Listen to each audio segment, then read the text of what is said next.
नमस्कार मित्रों, मैं महाराज कुमार गुप्ता दक्ष स्टडी परिवार में आपको स्वागत करते हैं। बिहार स्टेट के जितने भी बच्चे तैयारी कर रहे हैं उनके लिए यह वीडियो अति महत्वपूर्ण है। म्यूजिक क्लास इस चैनल पर प्रतिदिन सुबह 8 बजे क्लास लिए जाते हैं और प्रतिदिन आपको हम जैसे 50 प्रश्नों का एमसीक्यू करवाएंगे और डिटेल से बताते चलेंगे। आज का क्लास जो है ओनली फॉर एमसीक्यू है, ठीक है। ओनली फॉर क्या है? एमसीक्यू है, ठीक है। हम लोग बारीकी से एमसीक्यू प्रश्नों का यूट्यूब के कमेंट बॉक्स में आंसर आपको देते चलना है, आपको बताना है कि कितना आपका स्कोरिंग आया। तो मित्रों, आज का प्रथम प्रश्न है, आचार्य बृहस्पति द्वारा निर्मित वाद्य कौन सा है? आचार्य बृहस्पति द्वारा निर्मित वाद्य कौन सा है? तो इसका आंसर हो जाएगा मित्रों श्रुति दर्पण। क्या हो जाएगा? श्रुति दर्पण। ऐसा कमेंट्स में आंसर फटाफट दे दिया कीजिए। अगला प्रश्न आपका है कि शारदा वाद्य का आविष्कार किसने किया? शारदा वाद्य का आविष्कार किसने किया? यही आपका प्रश्न है। तो इसका आंसर मित्रों हो जाएगा गुरु रामदास, ठीक है। शारदा वाद्य का आविष्कार किसने किए? तो गुरु रामदास है। अगला प्रश्न मित्रों, हारमोनियम का आविष्कार कब हुआ? हारमोनियम का आविष्कार कब हुआ? इसका आंसर हो जाएगा मित्रों 1840 में। हारमोनियम का आविष्कार कब हुआ? तो 1840 में। अगला प्रश्न मित्रों जो अति महत्वपूर्ण, ऐसे दो वाद्यों का नाम बताइए जिनका फिल्म संगीत में अधिक प्रयोग होता है। मित्रों आप कमेंट्स में जरूर आंसर दिया कीजिए। कमेंट्स में आपको आंसर देने से फायदा यह है कि 100% आपको याद हो जाएगा। तो इसका आंसर मित्रों हो जाएगा तबला और ढोलक, एप्पल, ठीक है। तबला और ढोलक। अगला प्रश्न है कि हारमोनियम का आविष्कार किसने किया? हारमोनियम का आविष्कार किसने किया? तो मित्रों इसका आंसर आपको हो जाएगा अलेक्जेंडर फैक्स डिवेड, कैट, अलेक्जेंडर फैक्स डिवेड।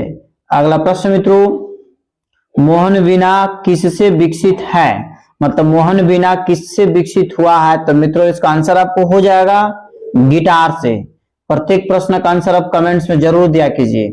अगला प्रश्न है कि संगीत परिजात ग्रंथ में पटह का अर्थ क्या है?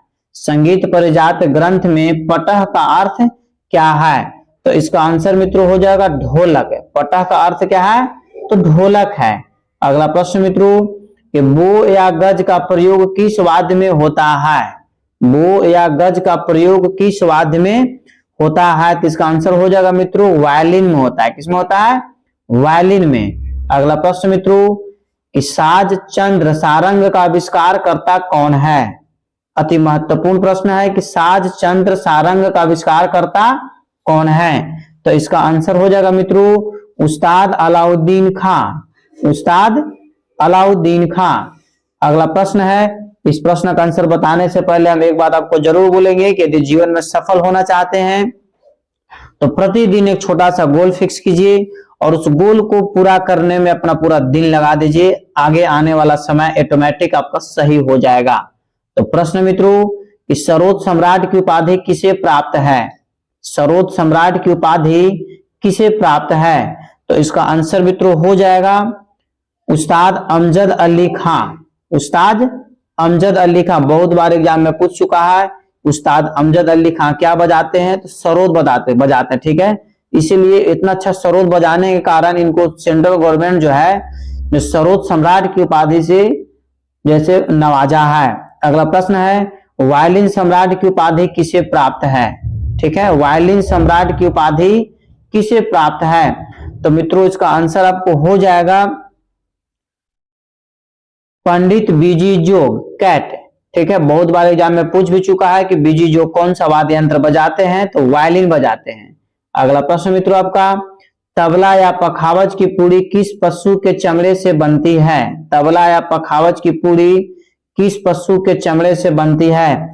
तो मित्रों जो सबसे हाई क्वालिटी का तबला या पखावज होता है उसका जो पूड़ी जो बनता है ऊंट के चमड़े से बनता है। किससे बनता है? ऊंट के चमड़े से बनता है। और जो नॉर्मल जो पखावज या तबला होता है उसका जो है बकरे के चमड़े से बनता है, ठीक है। तो हमको यदि बकरा और ऊंट दोनों दिया हुआ है तो हमको ऊंट टिक आउट करना पड़ेगा, ठीक है मित्रों। अगला प्रश्न है आपका, तबला या पखावज की धुआल बद्ध किस पशु के चमड़ा से बनती है? तो इसका भी मित्रों क्या हो जाएगा? ऊंट से ही बनती है, ठीक है। ऊंट के चमड़े से बनती है। अगला प्रश्न मित्रों कि पटाक्षर शब्द किस वाद्य से संबंधित है? पटाक्षर शब्द किस वाद्य से संबंधित है? कमेंट्स में फटाफट आंसर दिया कीजिए, इसे आपको 100% याद हो जाएगा। इसका आंसर हो जाएगा मित्रों, पटाक्षर शब्द का जो वाद्य जो संबंधित है किससे है? तो पखावज से। प से पटाक्षर और प से पखावज आपको याद रखना है। अगला प्रश्न मित्रों, कि उपंग नामक वाद्य किस श्रेणी में आता है? उपंग नामक वाद्य किस श्रेणी में आता है? इसका मित्रों आप कमेंट में फर्स्ट आंसर दिया कीजिए कि क्या आंसर होगा। तो इसका आंसर मित्रों हो जाएगा अवनद वाद्य के अंतर्गत आता है। किसके वाद्य के अंतर्गत आता है? अवनद वाद्य के अंतर्गत है। भारतीय संगीत में वाद्य को कितने भागों में बांटा गया है? तो 4 भागों में बांटा गया। चारों में अवनद है, सुशील है, तत् है और घन है। अगला प्रश्न मित्रों, कि सम्राट अकबर किस वाद्य को बजाने में निपुण थे? सम्राट अकबर कौन सा वाद्य बजाता था? हम बहुत सारा क्लास में इसके बारे में बता चुके हैं। तो सम्राट अकबर जैसे नगारा बजाता था। ठीक है, कैट इसका आंसर हो जाएगा। अगला प्रश्न मित्रों, कि पंडित पन्नालाल घोष किस वाद्य के लिए प्रसिद्ध हैं? पंडित पन्नालाल घोष किस वाद्य के लिए प्रसिद्ध है? इनके बारे में भी एग्जाम में बहुत बार पूछ चुका है, इसलिए इसका आंसर आप कमेंट्स में जरूर बताइए। इसका आंसर मित्रों क्या हो जाएगा? बांसुरी। पन्नालाल घोष क्या बजाते हैं? तो बांसुरी बजाते हैं। अगला प्रश्न है कि परन का स्रोत कौन सा ताल वाद्य है? परन का स्रोत कौन सा ताल वाद्य है? तो इसका आंसर मित्रों हो जाएगा हारमोनियम। क्या हो जाएगा? हारमोनियम। अगला प्रश्न मित्रों आपका जो अति महत्वपूर्ण है, अवान ई मिस्त्री किस वाद्य को बजाती हैं? अवान ई मिस्त्री किस वाद्य को बजाती हैं? तो मित्रों इसका आंसर आपको हो जाएगा तबला बजाते हैं। क्या बजाते हैं? तबला वादक हैं। अगला प्रश्न है कि राष्ट्रीय वृंदवादन कहाँ स्थित है? राष्ट्रीय वृंदवादन कहाँ स्थित है? तो मित्रों इसका आंसर हो जाएगा नई दिल्ली में स्थित है। राष्ट्रीय वृंदवादन कहाँ स्थित है? तो दिल्ली में स्थित है मित्रों। अगला प्रश्न है, वृंद के कितने गुण होते हैं? बहुत ही महत्वपूर्ण प्रश्न आपके एग्जाम्स के लिए है। वृंद के कितने गुण होते हैं? तो इसका आंसर मित्रों हो जाएगा 6 गुण होते हैं। वृंद के कितने गुण होते हैं? 6 गुण होते हैं। ठीक है मित्रों। अगला प्रश्न पर ध्यान दीजिएगा कि चेंडा या मृदलम कहाँ का वाद्य है? चेंडा या मृदलम कहाँ का वाद्य है? तो मित्रों इसका आंसर हो जाएगा दक्षिण भारत में प्रचलित है। कौन भारत में? दक्षिण भारत में प्रचलित है। अगला प्रश्न मित्रों, कि गोंग ड्रम का प्रयोग कहाँ हुआ? गोंग ड्रम का प्रयोग कहाँ हुआ? तो इसका आंसर हो जाएगा इंग्लैंड में होता है। कहाँ होता है? इंग्लैंड में। अगला प्रश्न मित्रों जो अति महत्वपूर्ण है, बांस ड्रम का प्रयोग सर्वप्रथम कब हुआ? ठीक है, बांस ड्रम का प्रयोग सर्वप्रथम कब हुआ? तो इसका आंसर हो जाएगा मित्रों 1782 ईस्वी में। बहुत ही महत्वपूर्ण प्रश्न है, बहुत सारा एग्जाम में पूछा गया इस क्वेश्चन को, इसलिए आपको याद रखना क्या है? अति आवश्यक है। संगीत रत्नाकर ग्रंथ में अस्थाइयों की संख्या कितनी है? तो मित्रों इसका आंसर आपको हो जाएगा 96। ठीक है, कितना आंसर है? 96। अगला प्रश्न मित्रों, जाति की परिभाषा सर्वप्रथम किस ग्रंथकार के ग्रंथ में प्राप्त हुआ है? मतलब जाति की परिभाषा सर्वप्रथम किस ग्रंथकार ने दिया है, इसके बारे में जानकारी दिया है। ठीक है, तो मित्रों इसको कमेंट्स में आंसर फटाक से बताइए। इसका आंसर हो जाएगा मतंग साहब। ठीक है, ठीक है, कौन दिया है? तो मतंग साहब। अगला प्रश्न मित्रों, कि नाट्य शास्त्र ग्रंथ में जाति के कितने लक्षण प्राप्त हैं? सभी ग्रंथ में जाति के अलग अलग लक्षण प्राप्त हैं, परंतु नाट्य शास्त्र में यहाँ पर पूछा जा रहा है, तो नाट्य शास्त्र में जाति के कितने लक्षण प्राप्त हैं? तो मित्रों इसका आंसर आपको हो जाएगा 10 प्राप्त हैं। कितने? 10 जाति प्राप्त है। नाट्य शास्त्र में कितने जाति के लक्षण प्राप्त हैं? तो 10। अगला प्रश्न मित्रों, कि पाश्चात्य संगीत में विभो का अर्थ क्या है? पाश्चात्य संगीत में विभो का अर्थ क्या है? तो इसका आंसर मित्रों हो जाएगा द्रुत लय। क्या है? द्रुत लय, बॉल। अगला प्रश्न मित्रों, कि षडज ग्राम में शुद्ध जातियों की संख्या कितनी है? बहुत बार हम पढ़ा चुके हैं आपको कि षडज ग्राम में शुद्ध जातियों की संख्या कितनी है। तो मित्रों इसका आंसर हो जाएगा कितना होगा बताइए? तो इसका आंसर हो जाएगा 4। ठीक है, षडज ग्राम में शुद्ध जातियों की संख्या कितनी है? तो 4 है। अगला प्रश्न मित्रों कि 10 विधि लक्षणों का उल्लेख किसने किया? 10 विधि लक्षणों का उल्लेख किसने किया? तो इसका आंसर हो जाएगा भरत साहब किए। किसने किए? भरत साहब। अगला प्रश्न है कि यास्टिक ने गीतियों की संख्या कितनी बताई है? यास्टिक ने गीतियों की संख्या कितनी बताई है? तो मित्रों इसका आंसर आपको हो जाएगा 3। कितना बताया गया है? 3। कहने का मतलब है कि एप्पल। अगला प्रश्न मित्रों कि ध्रुवा गीत का उल्लेख सर्वप्रथम किस ग्रंथ में प्राप्त हुआ? ध्रुवा गीत का उल्लेख सर्वप्रथम किस ग्रंथ में प्राप्त हुआ? तो मित्रों इसका आंसर आपको हो जाएगा नाट्य शास्त्र में। किसमें प्राप्त हुआ है? तो नाट्य शास्त्र में, मतलब सी। अगला प्रश्न मित्रों कि ध्रुवा गीत का प्रयोग किस विद्या में किया गया है? ध्रुवा गीत का प्रयोग किस विद्या में किया गया है? तो मित्रों इसका आंसर आपको हो जाएगा नाट्य में किया गया। किसमें किया गया है? नाट्य में किया गया है। अगला प्रश्न है जो अति महत्वपूर्ण है, रस परिवर्तन के लिए प्रयुक्त गान को क्या कहा गया? रस परिवर्तन के लिए प्रयुक्त गान को क्या कहा गया? तो इसका आंसर मित्रों आप कमेंट्स में जरूर बताइए ताकि हमको पता चल सके कि आप कितना आंसर सही बता रहे हैं। तो इसका आंसर हो जाएगा मित्रों आक्षेपिकी, मतलब बॉल। ठीक है, रस परिवर्तन के लिए प्रयुक्त गान को क्या कहा गया है? तो आक्षेपिकी कहा गया है। अगला प्रश्न है कि लक्षण गीत का क्या उद्देश्य है? लक्षण गीत का क्या उद्देश्य है? तो इसका आंसर हो जाएगा मित्रों राग का परिचय। किसका परिचय? राग का परिचय। अगला प्रश्न है कि भैरव थाट में यदि मध्यम ग्राम तीव्र कर देने पर कौन सा थाट बनेगा? भैरव थाट में यदि मध्यम तीव्र कर देने पर कौन सा थाट बनेगा? तो इसका आंसर हो जाएगा मित्रों मारता, एप्पल।